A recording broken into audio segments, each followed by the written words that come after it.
Hello!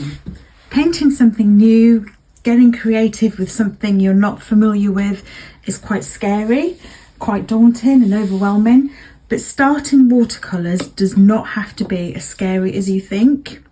All we're going to do today is some quick 5-minute leaves using the wet on wet technique.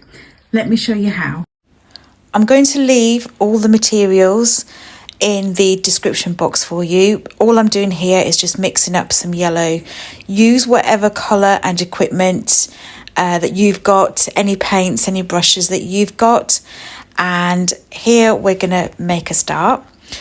So all you're going to do is do your stem exactly the same as the previous one, which again I will leave a link in the description box. Keep the first part of this bit nice and light and watery, so not loads of paint, but keep it watery. Create your leaf like this, and I'm going to do the other side as well just to make it a fuller leaf, make it a bit bigger for you, and hopefully you can see exactly what I'm doing. So that's the base of the leaf. We're going to use the wet on wet technique like I mentioned, and all you're going to do is grab your second colour and pop it into the leaf wherever you would like. So I'm just mixing it up on the palette here, but just pop it on the ends, on the edges of the leaf, and just literally drop it in. We're not painting it in, we're just dropping some little bits of paint into the leaf.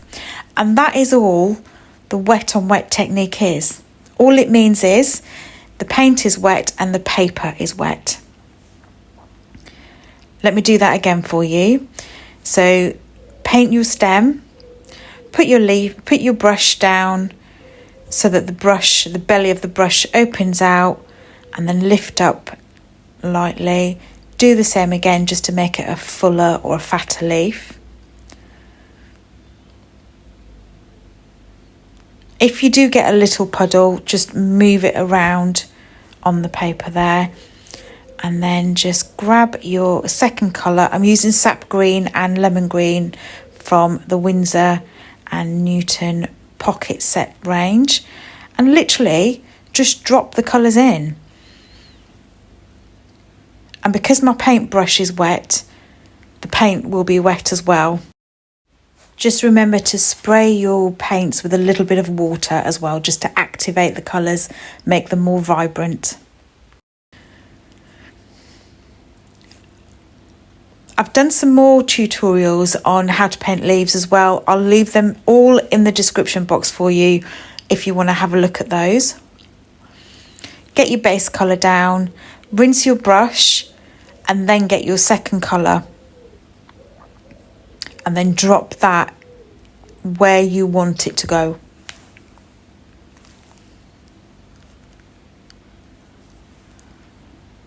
And look at how that creates. The paint sort of blooms on the paper. Wait for it to dry as well. Just leave it as it is. Don't do anything else to it. Let the watercolour do its job. That's the magic of watercolour. I promise you. Let's do that again. Hopefully you're getting the hang of this. Hopefully I'm helping you get your confidence to just start painting. It's so simple, but you just need to make a start. You know, when you think about something so much and then you overthink it and then you sort of convince yourself to not do it. I think that's what this could be if it's stopping you from starting to paint. Is that how you feel? Do you think that's what's stopping you from painting, perhaps, or stopping you from getting back into creativity?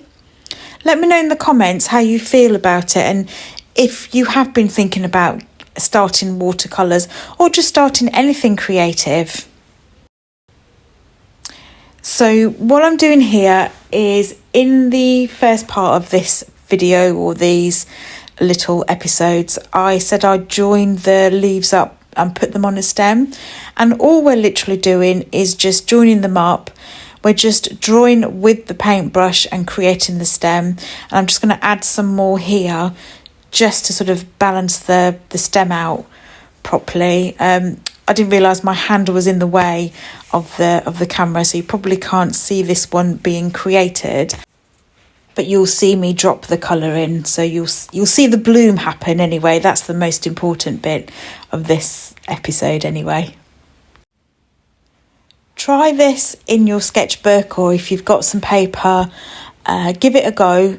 Try it out with different colours, different combinations. Even just using one colour, start off light and watery, and then the colours you drop in, add in little bits of colour, and just practice. That is the best thing you can do for yourself, is just practice. Enjoy the process, and I hope you will join me in the next video where I will paint a nice easy flower for you, again within 5 minutes. So hopefully I'll see you then. Check out the links in the description if you want to see some more videos on how to paint leaves. Happy practicing. See you in the next video. Take care. Bye.